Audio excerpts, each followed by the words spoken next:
Good morning. As I adjust myself in this chair, I am Joshua Pearsall, Practical Christian Lessons, and we are getting into Wisdom of Sirach chapter 16 today, and I guess today is Finger Guns Day.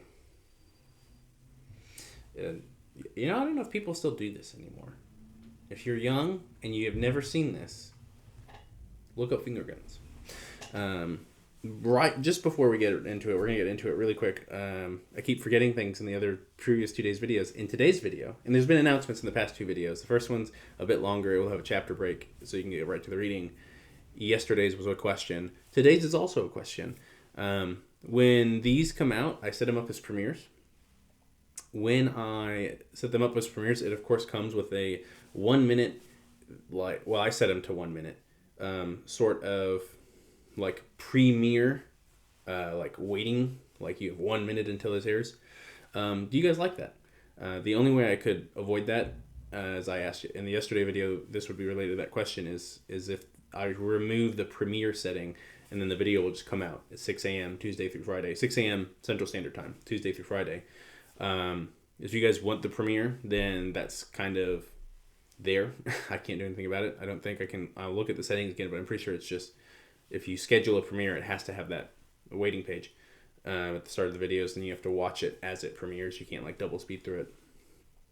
So if you guys want that, if you guys like that little 1 minute waiting page or don't mind it, then that's going to be the cost of premieres. If you guys don't like that, let me know in the comments.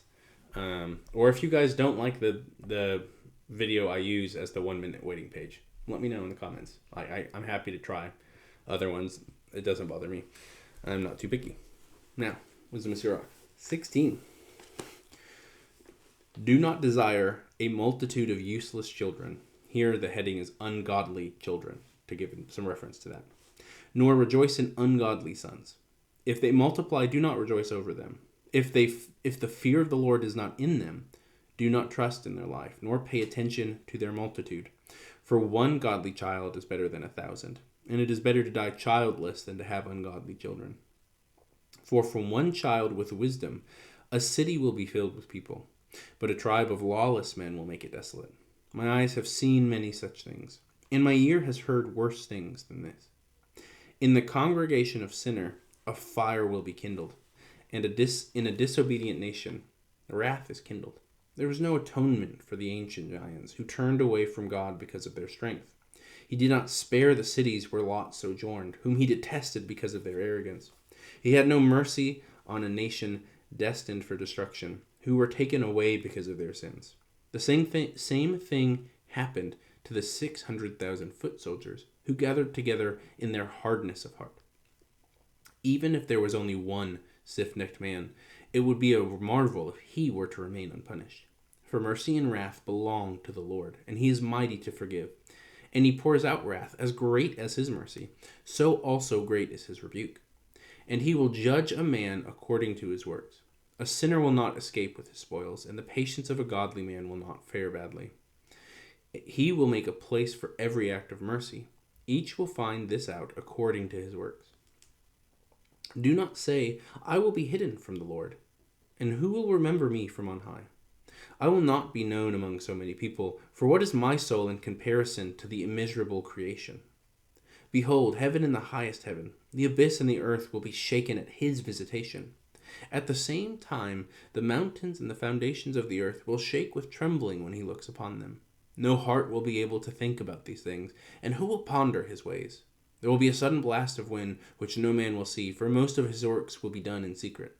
Who will proclaim his works of righteousness, or who will endure them? For his covenant is far off. This is what man thinks, who is diminished in heart and without discrimination, who is deceived and thinks foolishly. Listen to me, my son, and gain knowledge, and pay close attention to my words in your heart. I will reveal instruction with balance, and I will proclaim knowledge with exactness. By the judgment of the Lord, his works exist from the beginning, and from their creation he determined their boundaries. He ordered his works forever, and their principles according to their generations. They neither hunger nor grow weary, and they do not cease from their works. Each does not afflict the one close to him, and they will never disobey his word. After this the Lord looked upon the earth, and filled it with his good things. He covered its surface with the life of every living creature, and to it they will return again. Man, that's just a beautiful little chapter. And the next chapter as well is about the creation of man, so we're going to be in creation again next week. So I'm going to refrain from talking about that. Not next week, tomorrow.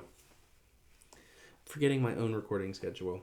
This is actually, I'm just going to hold this. There's quite a bit I like in this one. I know we've talked a lot on the channel, so I'm not going to hit on it too much. As great is his mercy, so also great is his rebuke. Just a lovely little sentence that encapsulates a lot of what we talked about on this channel, that God is a God of love and mercy as well as a God of justice and judgment.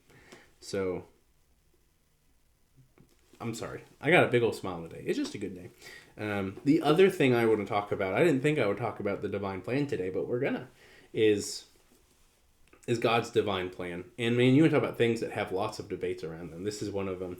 But for me, this is a place, as with so much of God's work, and that should be for all of us, when we look at God's works and his creation and his movements that he has revealed to us and as he's shown throughout history, it should bring us joy and happiness in many ways. Just as much as they're somber and sobering things and things that like call us out, that condemn us, that force us to reflect, there are things that then also bring us such great joy. And God's plan is absolutely one of those things that can do both at many times.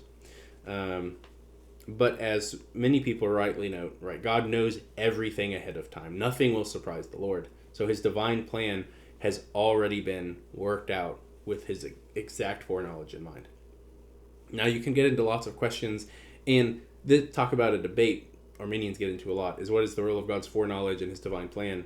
I'm not going to get into all that today. I just want to focus on that God in his sovereign majesty has made this great divine plan where he has determined so many outcomes, right? So many great things and judgments that will come. So terrible, harsh wraths that will come upon people from his justice that have not repented.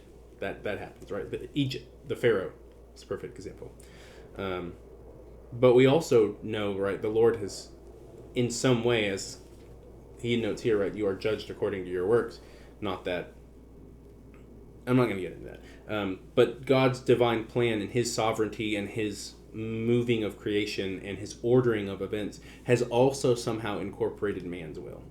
Of course, we don't, we're not the ones who made the incarnation happen. We're not the ones who determine the acts of the final judgment. But somehow in his divine plan, he has made room for us to move and to make decisions and to have some kind of impact in our lifetimes on creation while we're here. And that's just a beautiful thought to think about, that somehow this God who's so far above us, who loves us, who moves existence and sustains it, also made room for us to actually do something while we're here. And what does that exactly look like? What are the implications? How does that exactly work? There's so much mystery around that. We can speculate, and there's plenty of speculations to go around, but we don't know the exact answer, and I'm gonna say it, and I'm happy to say it. That was a large part of the early church's view on this exact question, how does the Lord's sovereignty and man's freedom work? And their answer was, we don't know. We know it's true. We know the scriptures teach it. We know that God foreknows everything. He's made his divine plan. He's absolutely sovereign, and somehow in his divine plan, he has made room for man's free will. And that's just such a beautiful thought. That we, such lowly humans, us lowly man, God cared enough, as Psalm 8 says, what are we beneath the angels, beneath everything, that he's lifted us up. That's just such a beautiful thought. And that is why I love going through literature like this and other devotionals that I made a whole video on. Is that exact thing, is to reflect on these things. And that's what I'm hoping these are doing for you guys. I'm hoping they're drawing you into these reflections and helping you reflect on your own. I encourage that. I love that idea. I hope that's what this is doing. You guys have a wonderful day, and God bless.